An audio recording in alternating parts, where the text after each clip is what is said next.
Assalamualaikum warahmatullahi wabarakatuh. Selamat malam, salam sejahtera bagi kita semua. Kita ini manusia, darah kita sama merah, daging kita sama luka. Jangan engkau membisu, jangan engkau diam. Suarakan kebenaran, berani berpikir, berani bicara untuk kemajuan peradaban. Tadi adalah gabungan daripada sajak W.S. Rendra yang dibacakan dari tahun 1935 sampai dengan tahun 2009, gitu ya. Saya sangat bersyukur pada kesempatan malam hari ini. Pertama kali saya menginjakkan kaki di tanah ibu untuk diskusi. Bagi para sahabat, rekan-rekan yang belum mengetahui berani mikir, jadi begini, mengapa digagas berani mikir? Saya terpantik dengan ungkapan Mas Alfa Edison mengatakan bahwasanya di dunia ini sesungguhnya hanya 5% saja orang yang berani berpikir. Kemudian 10%-nya adalah orang-orang yang merasa berpikir. Nah, sisanya 85% adalah orang-orang yang lebih memilih mati daripada berpikir. Nah, jadi kita baru bicara berpikir saja manusia itu takut. Belum kita bicara, kita ungkapkan kemudian perbuatan. Dan selama-lamanya iman adalah kita berpikir, begitu ya. Dan karunia yang diberikan oleh Tuhan kepada kita yang tidak dimiliki oleh makhluk manapun. Nah, kalau kita bicara hewan, yang namanya domba ketika lahir 1 hari sudah bisa berjalan, itik 1 hari sudah bisa berenang. Tapi yang namanya manusia, coba perhatikan, umur sebulan, 2 bulan masih ditimbang-timbang, masih digendong. Usia 9 bulan, 1 tahun bisa jadi belum bisa berjalan. Namun ternyata makhluk yang bernama manusia ini ternyata kekuatannya itu bukan pada fisik, tetapi ada pada pikirannya.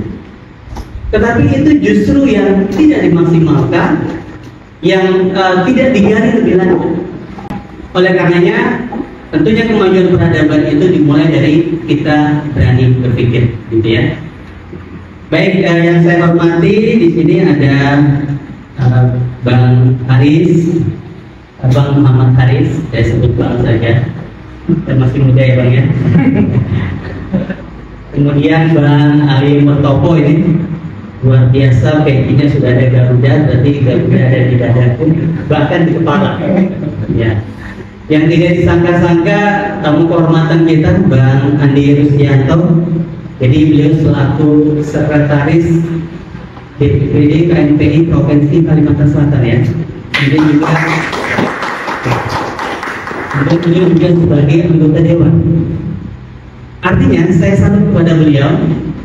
Biasanya anggota dewan itu turun ketika pemilihan. Tapi beliau ini sudah terpilih dan mau turun. Dan beliau menurut saya low profile. Dan ternyata ketika kita uji dadakan, beliau mau duduk di sini sebagai anak muda yang usianya 29 tahun ya tadi ya. Kita berikan aplaus dulu. Ya. Adapun topik diskusi kita pada malam hari ini yaitu menakar nilai luhur Pancasila di era krisis moralitas warga bangsa. Waktu kurang lebih 15 sampai 20 menit ya, nanti bisa dikasih foto kalau sudah 15 menit. Saya hanya membuat 1 slide saja. Bisa di next saja. Izin saya menyampaikan dalam bentuk slide supaya ini lebih ada frame-nya. Karena saya orang yang visual sepertinya perlu bantuan untuk berupa materi yang visual gitu ya. Oke, kita lanjut saja. Next. Ya.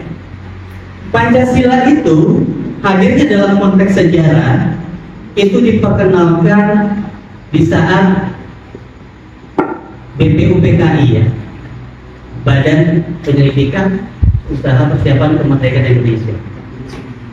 Diperkenalkan pada waktu itu yang pertama kali adalah Muhammad Yamin, itu di tanggal 29 Mei tahun 1945. Bisa di next saja. Oke. Muhammad Yamin, kemudian dilanjut Supomo tanggal 31 Mei, Soekarno 1 Juni, kemudian Piagam Jakarta itu 22 Juni, dan final 18 Agustus tahun 1945. Begitu ya. Muhammad Yamin waktu itu memang menggagas 5 sila juga. Yang pertama bicara kebangsaan. Jadi sila ketiga itu yang pertama kebangsaan dulu, kemudian bicara kemanusiaan, kemudian bicara pri ketuhanan nomor 3, yang keempat itu pri kerakyatan, dan yang kelima adalah bicara kesejahteraan rakyat. Adapun Supomo tidak mencantumkan Tuhan di sini, tapi menyatakan di sila ketiga itu keseimbangan lahir dan batin. Soekarno untuk ketuhanan ketuhanan yang berkebudayaan itu di paling bottom sila kelima. Ya, kemudian berevolusi di 22 Juni ya, 22 Juni Piagam Jakarta akhirnya seperti yang kita sekarang. Kita tahu ada ketuhanan yang Maha Esa, kemanusiaan, persatuan. Tetapi di sila pertama itu ditambahkan 7 kata. Yang ketuhanan dengan mewajibkan menjalankan syariat Islam bagi pemeluk-pemeluknya. Nah, akhirnya waktu itu ribut karena memang Indonesia ini kan tidak terdiri dari satu suku, satu agama. Akhirnya minta diubah karena kawan-kawan dari Indonesia Timur mengatakan ini kalau seperti itu kita nggak mau tergabung, kita nggak mau join gitu ya. Nah, akhirnya final keputusannya di 18 Agustus tahun 1945 seperti yang kita tahu sekarang itu sudah tertulis di UUD 1945. Demikian itu secara konteks sejarah. Next. Kemudian secara etimologi dan terminologi, kalau secara etimologi itu sebenarnya Pancasila itu bukanlah istilah baru. Pancasila itu kita bisa temukan di Kitab Negara Kertagama. Itu adalah kitab Hindu dan itu adalah istilah daripada ajaran Buddha. Jadi Pancasila itu artinya 5 sila atau 5 aturan hidup. Mungkin para sahabat di sini mengetahui, coba di next saja. Nah, 5 aturan hidup apa saja isinya, yaitu tidak membunuh, tidak mencuri, tidak berzina, tidak berdusta, dan tidak mabuk. Gitu. Nah, itu menjadi pegangan. Ada waktu itu.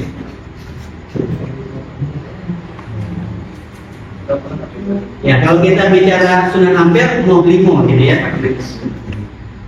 Mau ngombe, mau ngadat, mau madon, mau malik, untuk apa itu?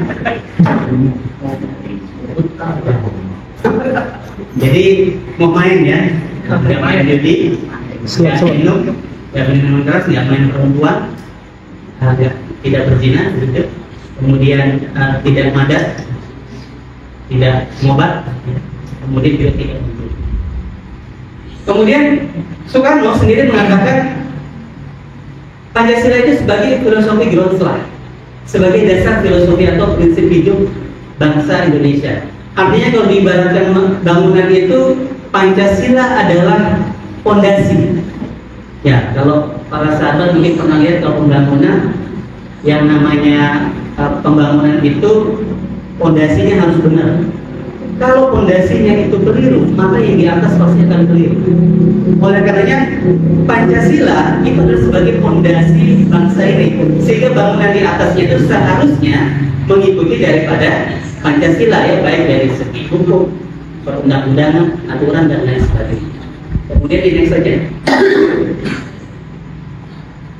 Ya, di next lagi.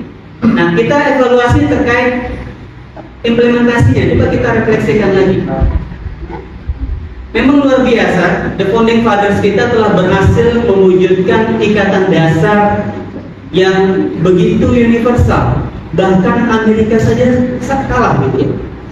Ya, karena Amerika itu tidak punya sila yang pertama, ketuhanan yang Maha Esa. Amerika itu hanya fokus bicara demokrasi, kemudian bicara kebebasan individu. Tetapi luar biasa, the founding fathers kita, falsafah bangsa kita itu begitu mulia, begitu universal. Jadi tidak ada negara satupun di dunia yang memiliki ikatan dasar begitu universal seperti Pancasila. Jadi begitu luar biasa, dan itu memang mengalami perdebatan yang cukup panjang karena memang para pendiri bangsa kita itu berbagai macam budaya dan ideologi juga. Ya, ada yang nasionalis, ada yang komunis, ada yang agamis, begitu ya. Nah, oleh karenanya masalah bangsa ini perlu dikaji sebenarnya. Persoalannya di mana? Artinya begini, menjadi bahan refleksi kita. Kalau ibarat kita membangun rumah atau membangun istana, ini gambarnya sudah luar biasa indah. Tetapi apakah bangunan yang sudah berdiri itu apakah sama seperti konsep atau gambar tadi? Itu pertanyaannya. Apa? Itu bahkan mereka hadir bunuh diri begitu. Tapi di Indonesia kita ini sebagai negara yang memiliki sila ketuhanan tapi tidak takut akan Tuhan. Oke, kemudian next. Ya, perjalanan politik Indonesia terus saja. Demokrasi parlementer pada waktu itu multipartai bahkan sampai 70 partai. Jadi kondisinya tidak stabil pada waktu itu, kemudian diambil alih, demokrasi dipimpin oleh Soekarno. Apa yang terjadi? Ya justru otoriter ya, dan presiden itu mendominasi. Kemudian demokrasi Pancasila memang lebih stabil, tetapi penguasa melakukan represi ya, kepada rakyat. Jadi nggak boleh nih namanya diskusi-diskusi seperti ini, pasti sudah ada intel dan siap-siap saja. Nah kemudian zaman demokrasi reformasi memang lebih bebas, kebebasan lebih dijamin, tapi ada persoalan. Apa persoalannya? Ya tingkat korupsi semakin tinggi, kemudian ada juga politik uang, money politik di situ, ya, plutokrasi juga ada, kleptokrasi juga demikian. Jadi ini inti masalahnya adalah ada pada praktek politik moralitas pemimpin dan budaya hukum. Jadi kalau ada pemimpin saja yang bisa memberikan contoh terkait akhlak dan moralitas itu pasti yang namanya rakyat itu akan mengawal. Tetapi yang terjadi, kita mengalami krisis kepemimpinan. Oke, next. Ya. Nilai-nilai luhur Pancasila. Saya izin dari sila pertama. Jadi sebenarnya sila pertama itu adalah kunci kemerdekaan sejati. Jadi itu sebenarnya kekuatan kita. Bangsa kita ini bukanlah bangsa yang ateis. Begitu ya. Bangsa kita ini bangsa yang berketuhanan, ketuhanan yang Maha Esa. Memang secara pemahaman normatif adalah memberikan kebebasan berkeyakinan, beragama bagi semua warga negara Indonesia. Oke, seperti itu.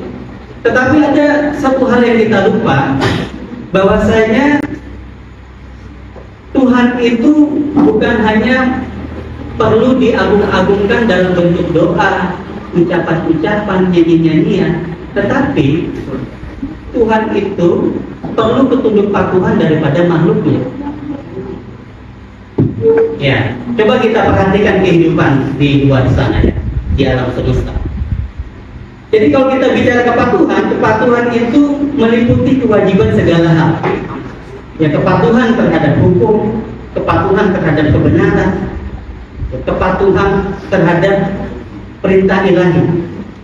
Ya, ketika kehidupan keluar dari sistem kepatuhan itu ibarat planet-planet yang keluar dari orbitnya. Maka itu tidak ada gunanya bagi masyarakat. Ya kan? Coba, kenapa kita bisa ada kehidupan di bumi? Karena bumi ini dia tunduk patuh terhadap perintah Tuhan. Wahai bumi, kamu tetap di garis edar yang ketiga. Merkurius yang dekat dengan matahari juga jangan iri. Suka atau tidak suka, kamu tetap di garis pertama. Jadi semua mengelilingi matahari sesuai dengan garis edarnya masing-masing. Sehingga ketika terjadi ketunduk patuhan itu, terjadilah kehidupan yang harmonis. Ya, kita lihat hewan, berbagai macam hewan, ternyata mereka juga memiliki ketunduk patuhan. Apa itu? Kita perhatikan makanan mereka. Yang namanya hewan, kalau herbivora, katakan kambing, apakah ada kambing yang ingin makan daging? Saya bosan makan sayur-sayuran, makan dedaunan, saya ingin makan daging. Ada nggak kambing yang seperti itu? Nggak ada. Atau harimau, misalkan ada nggak harimau yang tobat? Karena saya sudah bertemu dengan biksu, saya nggak mau makan daging, saya mau makan. Nah, bayangkan ketika ekosistem itu tidak seimbang, kan? Katakan hewan-hewan di hutan itu semua sepakat menentang hukum alam, mereka memakan daun-daunan, artinya mereka herbivora. Apa yang terjadi? Habis itu hutan, ya, habis, kita nggak kebagian, sayur-sayuran kita habis, ya. Atau misalkan hewan-hewan ini semua karnivora, apa yang terjadi?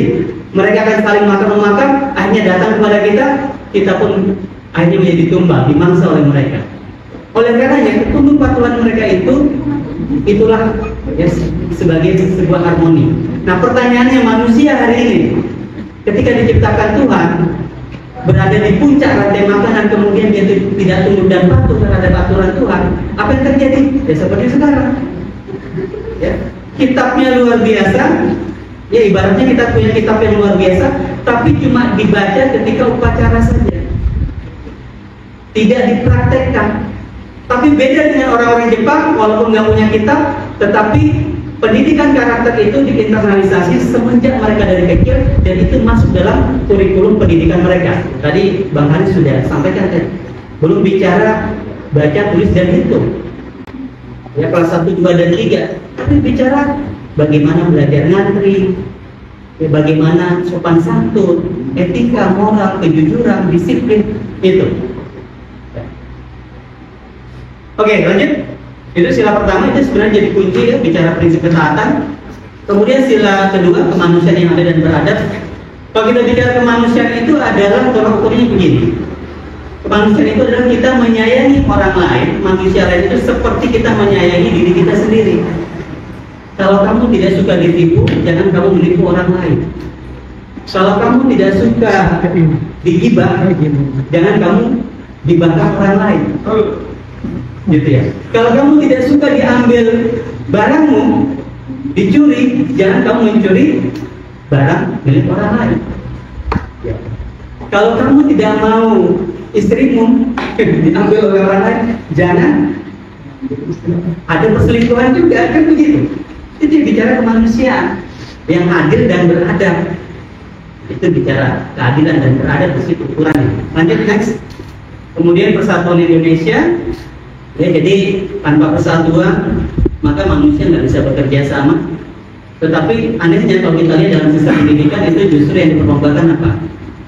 Dengan ranking supaya itu semakin membuat manusia itu bersaing antara satu dengan yang lain.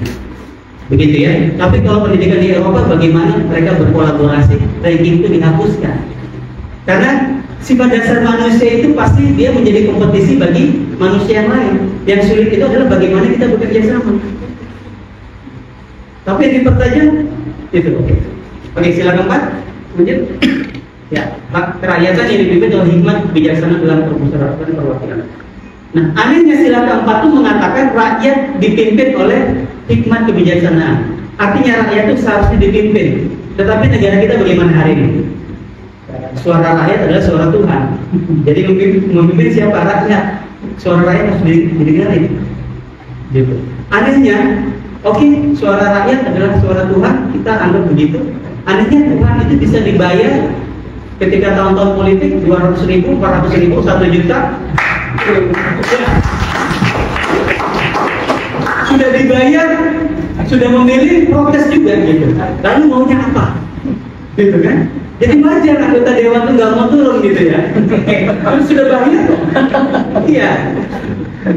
Ya, dan kalau saya punya kawan itu tahun lalu caleg itu benar-benar masyarakat itu datang ke rumahnya terus terang minta, kalau saya mau pilih pian ini kasihlah saya sekian, jadi sudah pasang tarif gitu. Nah, coba kita berpikir apakah memang seperti itu gitu ya. Oke, sila kelima. Ya betul. Kelima, keadilan sosial bagi seluruh rakyat Indonesia.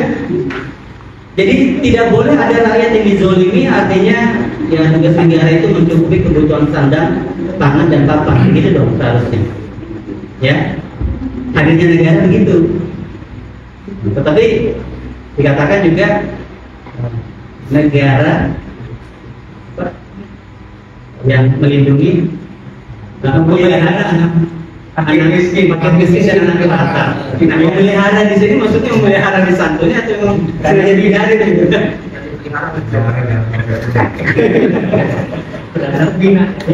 Oke, lanjut next. Ya, ini terakhir, ini sebagai pertanyaan kritis, next saja. Ya, pertanyaan reflektif. Ya, pertanyaannya, mengapa bangsa Indonesia dengan falsafah kenegaraan yang begitu luhur tidak otomatis melahirkan masyarakat ataupun pemimpin yang berperilaku luhur? Ya kan?